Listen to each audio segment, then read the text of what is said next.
Tramp ma'muriyatining Ukraina-Rossiya urushiga oid yangi rejasi nimalar ma'lum?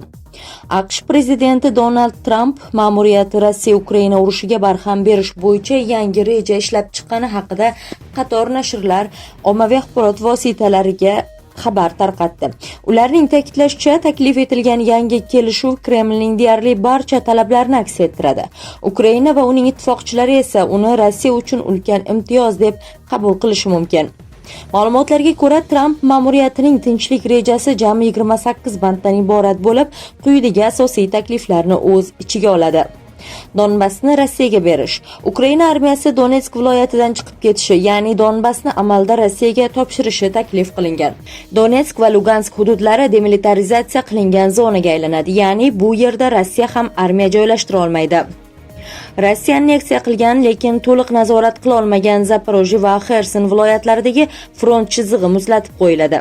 Kelgusida muzokaralar natijasiga ko'ra Rossiya bu hududlarning bir qismini Ukrainaga qaytarishi mumkin, lekin qaysi qismi ekani noma'lum. AQSh va Yevropaning Qrim va Donbassni Rossiya hududi sifatida tan olishi. Taklifga ko'ra, AQSh va qator Yevropa davlatlari Qrim va Donbassni rasman Rossiya hududi deb tan oladi, ammo Ukraina buni tan olishga majbur qilinmaydi. Ukraina armiyasi qisqartirilishi kerak. Shuningdek, Ukraina uzoq masofali raketa va dronlardan Rossiyaning ichki hududiga zarba berish uchun foydalana olmaydi. Rus tiliga Ukrainada rasmiy davlat tili maqomi beriladi. Rus pravoslav cherkoviga rasmiy maqom berish majburiyati yuklanadi. Ukraina hududida xorijiy harbiy bazalar joylashtirilishi taqiqlanadi. AQSh Ukrainaga Rossiyaning yangi tajovuzi holatida xavfsizlik kafolatlari berishni va'da qiladi, lekin yuqoridagi rejada ularning mazmun mohiyati ochiqlanmagan. Tramp ma'muriyati yangi rejasi asosan Rossiya 2022-2023 yillarda Istanbul muzokaralari vaqtida ilgari surgan talablarga hamda Moskva doimiy ravishda takrorlab kelayotgan geosiyosiy ultimatumlarga yaqin. Bu mazkur rejaning kimlar tomonidan ishlab chiqilgani yoki ta'sir etuvchilar doirasini yanada tushunarli qiladi. Hatto rejani tayyorlashda ishtirok etganlar orasida amaldagi va sobiq Rossiya rasmiylari, AQSh rasmiylari hamda Qatar va Turkiya vakillari ham bo'lgani aytilmoqda. AQSh tomonidan rejani ilgari surish bilan prezidentning maxsus vakili Steve Witkoff shug'ullandi. Ukraina prezidenti Zelenskiy esa muhokamalarga Ukraina Milliy xavfsizlik va mudofaa kengashi rahbari Rustem Umerovni yuborgan. Witkoff va Umerov 15-16 noyabr kunlari bo'lib o'tgan uchrashuvda rejaning ko'plab bandlari bo'yicha muhokama o'tkazgan. G'arb nashrlarining xabar berishicha, Ukraina bu rejani qo'llab-quvvatlamagan. Shu bois Anqarada o'tkazilishi kerak bo'lgan Zelenskiy-Witkoff Hakan Fidan uchrashuvi o'tkazilmagan. Kiyevning fikriga ko'ra, reja Ukraina manfaatlariga zid va suverenitetiga tajovuz. Shu bilan birga Rossiyaga ulkan imtiyozlar berishni ko'zlaydi. Shu bois Zelenskiy muzokaralarga Yevropa davlatlarini ham jalb qilishni talab qilgan. Agar Ukraina urushni davom ettirsa, Donbassni baribir yo'qotishi mumkin. Shuning uchun hozirgi kelishuvni imzolashdan Ukraina manfaatdor degan AQSh rasmiysi.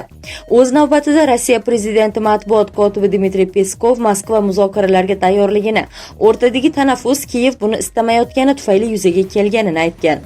Germaniya Ukrainaga uzoq masofali raketalar yetkazib berishga tayyor.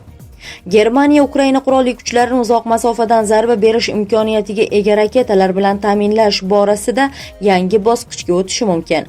Bu haqda Germaniya kansleri Friedrich Merz Berlinda Shvetsiya bosh vaziri Ulf Kristersson bilan o'tkazilgan qo'shma matbuot anjumanida ma'lum qildi. Matbuot vakillarining savollariga javob bergan kansler uzoq masofali raketa tizimlari masalasida ochiq bayonot bergan. Ammo raketalarni Ukrainaga berish haqidagi aniq savoldan qochgan. Biz Ukraina armiyasini tegishli uzoq masofali imkoniyatga ega tizimlar bilan ta'minlash uchun qo'limizdan kelgan barchasini qilmoqdamiz. Agar zarur bo'lsa, bu yaqin hafta yoki oylarda amalga oshishi mumkin. Hatto bunday tizimlarning o'zini Ukrainada ishlab chiqarish rejalari ham yo'q emas degan Merz. Uning bu bayonoti Germaniyaning Ukrainaga uzoq masofali qurollar masalasidagi pozitsiyasida jiddiy o'zgarish qilishi mumkin, chunki uning sobiq hamkasbi Olaf Scholz raketalarni Kiyevga berishni qat'iy rad etar va buni Germaniyaning Ukrainadagi urushga bevosita tortib ketilishi xavotir bilan asoslar edi. U bunday turdagi raketalarning 500 kilometrgacha yetadigan masofasi Rossiya hududiga zarba berish imkonini oshirishini, bu esa Berlin uchun xavfli ssenariy hisoblanishini aytgan. Merz esa mamlakat siyosatida faolroq, qat'iyroq yondashuv namoyon qilmoqda. Uning so'zlariga ko'ra, Germaniya nafaqat yetkazib beruvchi, balki zarurat tug'ilsa Ukraina hududida qurol ishlab chiqarishni tashkillashtiruvchi ham bo'lishi mumkin. Anjumanda ishtirok etgan Shvetsiya bosh vaziri ham Ukrainani qo'llab-quvvatlash muhimligini ta'kidladi. Shvetsiya NATOga qo'shilganidan so'ng Ukraina masalasida yanada faol pozitsiyaga ega va Berlin bilan hamkorlikni kuchaytirishga tayyorligini bildirgan. AQSh urushni tugatish uchun Ukrainaga jiddiy takliflar yubordi. Ommaviy axborot vositalari AQSh hukumatining Ukraina urushini tugatish bo'yicha takliflarini ochiqladi. Unda Ukrainaning ayrim hududlaridan ba'zi qurollardan voz kechish va harbiy kuchini kamaytirishni o'z ichiga oladi. Agentlik manbalariga ko'ra, AQSh Ukraina prezidenti Vladimir Zelenskiyga mamlakat mojaroni va uning asosiy qoidalarini tugatish uchun asosli kelishuvni qabul qilishi kerakligi haqida signal bergan. AQSh Kremlning mojaroni tugatishga tayyorligi haqidagi signallaridan so'ng Ukraina bo'yicha muzokaralarni qayta boshladi. AQSh tinchlik rejasini ishlab chiqish guruhiga AQShning maxsus elchisi Steve Witkoff boshchilik qiladi. Asosli kelishuv shu hafta oxirigacha yoki 23-noyabrgacha kelishilishi mumkin. Manbalarga tayanib xabar berilishicha, Rossiya va AQSh rasmiylari tomonidan tayyorlangan Ukrainadagi mojaroga chek qo'yish bo'yicha asosiy taklif Kiyevdan Donbassni, shu jumladan uning nazorati ostidagi hududlarni berishni va rus tilini mamlakatning rasmiy davlat tili sifatida tan olishni talab qiladi. Isroil vaziri Falastin rahbariyatini o'ldirishga chaqirdi. Isroil Milliy xavfsizlik vaziri Itamar Ben-Gvir Falastin rahbari Mahmud Abbosni hibsga olish va Falastinning yuqori martabali mulozimlarini yo'q qilishga chaqirdi. Radikal kayfiyatdagi vazir Birlashgan Millatlar Tashkiloti tomonidan Falastin davlatining tan olinishi Isroil xavfsizligiga zid deya iddao qilgan. Agar ular Falastin terrorchi davlatini tan olish jarayonini tezlashtirsa va Birlashgan Millatlar Tashkiloti Falastin davlatini tan olsa, Falastin ma'muriyatining yuqori martabali mulozimlarini maqsadli ravishda o'ldirishga buyruq berish kerak. Shuningdek, Abu Mazenni hibsga olish lozim. Uning uchun Ketsiot qamoqxonasida qorong'u kamera hozirlab qo'yilgan degan u. Tahlilchilarga ko'ra, Isroil hukumati mustaqil Falastin davlati tuzish g'oyasiga tish tirnog'i bilan qarshi chiqmoqda. Avval xabar berilganidek, 2024-yil 18-iyul kuni Isroil parlamentida ko'pchilik ovoz bilan Falastin davlati tashkil etilishini rad etuvchi qaror qabul qilindi. Knesset qaroriga xalqaro tashkilotlar yetakchilari, jumladan Birlashgan Millatlar Tashkiloti bosh kotibi e'tiroz bildirdi. Bosh kotibning ta'kidlashicha, 1967-yilgi chegaralarda poytaxtlari Quddus bo'lgan mustaqil, suveren va demokratik ikki davlat mavjudligi mintaqada barqarorlik o'rnatishning yagona oqilona yo'li sanaladi. Bitcoin qiymati 45 kun ichida 220 ming AQSh dollariga ko'tariladi, dedi dunyodagi eng aqlli odam Kim Yon-xun. Janubiy koreyalik tadbirkor o'ta yuqori IQ darajasiga ega, 276. Ma'lumot uchun 20-noyabr holatiga Bitcoin qiymati 92.426 AQSh dollarini tashkil etmoqda. So'nggi kunlarda raqamli valyuta qiymati pasayishda davom etdi. Aksariyat ekspertlar bunga bozordagi o'yinlar sababchi va bu vaqtincha holat deyishmoqda. Musk Tesla'dan yiliga 100 milliard dollar maosh oladi. Tesla aksiyadori Elon Muskning 10 yillik mukofot paketi ma'qullandi. Agar maqsadli ko'rsatkichlar bajarilsa, Musk 10 yil ichida 1 trillion dollar olishi mumkin. Uning kompaniya rahbari sifatidagi yillik maoshi taxminan 100 milliard dollarni tashkil etadi. Solishtirish uchun 100 milliard dollar 3,2 million o'rtacha amerikalik ishchilarning umumiy maoshiga teng, yoki Xorvatiyaning 1 yillik yalpi ichki mahsulotidan ko'p. Mutaxassislar shu tariqa Elon Musk dunyodagi birinchi trillionerga aylanishi mumkinligini taxmin qilishmoqda. Cambridge lug'ati yil so'zini tanladi. Cambridge lug'ati ingliz tili uchun 2025-yil so'zini tanladi. Bu parasotsial sifati. Bu atama insonning mashhur shaxslar, kitob qahramonlari yoki sun'iy intellekt bilan bir tomonlama yaqin aloqa o'rnatishi hodisasini ifodalaydi. Munosabatlar o'zaro emas, chunki mashhur shaxs bu insonning mavjudligidan bexabar. Personajlar va sun'iy intellektli suhbatdoshlar esa real hayotda yo'q. Shaxs parasotsial aloqalarda muloqotning yo'qligiga qaramay hissiy bog'liqlikni his qiladi. Masalan, o'zi bog'lanib qolgan taniqli aktyor yoki sportchining hayotida yuz bergan voqealardan ta'sirlanadi. Uning o'limidan chuqur iztirobga tushadi. To'qima qahramonlar va neyrotarmoqlar bilan ham xuddi shunday. Parasotsial atamasini sotsiologlar 1956-yilda o'ylab topgan. Dastlab u tomoshabinlarning teleboshlovchilar va aktyorlar bilan munosabatlarini ifodalagan. Tushuncha faqat ilmiy muhitda qo'llanilgan. So'zning akademik muhitdan tashqarida qo'llanilishi hodisa jamiyatda dolzarblashganidan dalolat beradi. Yuqoridagi atamaga Shohruxxon bir yo'la ikki rolni ijro etgan Muxlis filmida ancha oydinlik kiritilgan. Unda ashaddiy muxlis parasotsial bosqichdan ham sakrab o'tib, sevimli aktyorini ta'qib qilishni boshlaydi.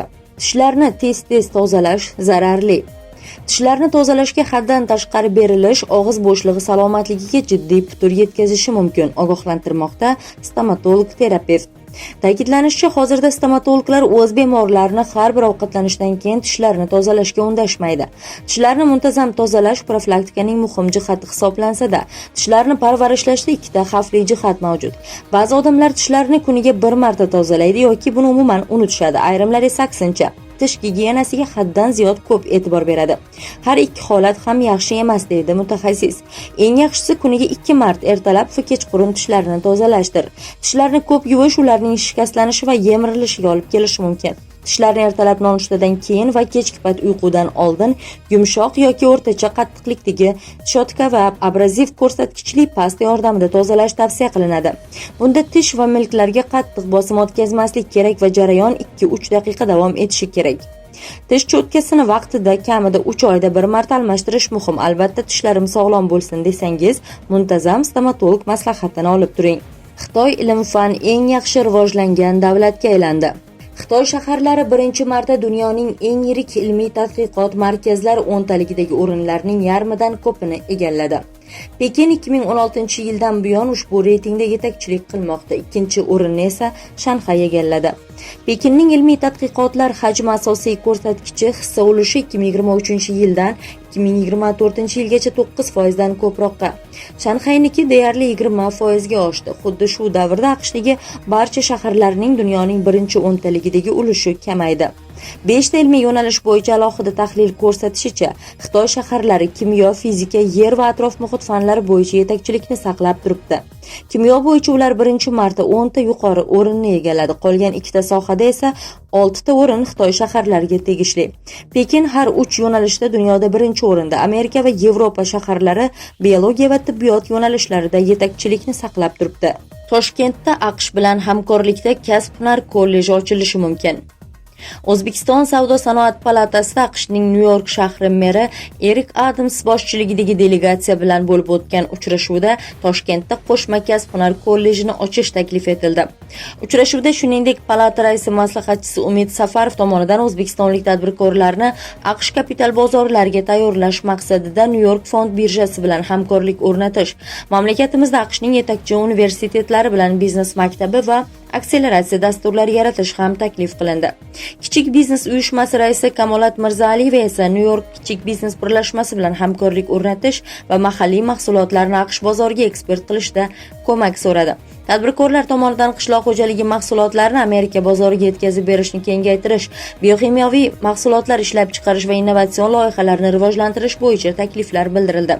Bundan tashqari, uchrashuvda tomonlar o'zaro savdo-iqtisodiy hamkorlikni yanada chuqurlashtirish, qo'shma kooperatsiya loyihalarini rivojlantirish va ikki hudud o'rtasidagi biznes aloqalarini kengaytirish masalalarini muhokama qildi. Uchrashuv konstruktiv ruhda o'tib, ikki tomonlama biznes hamkorlikni yangi bosqichga olib chiqishga xizmat qilishi kutilmoqda.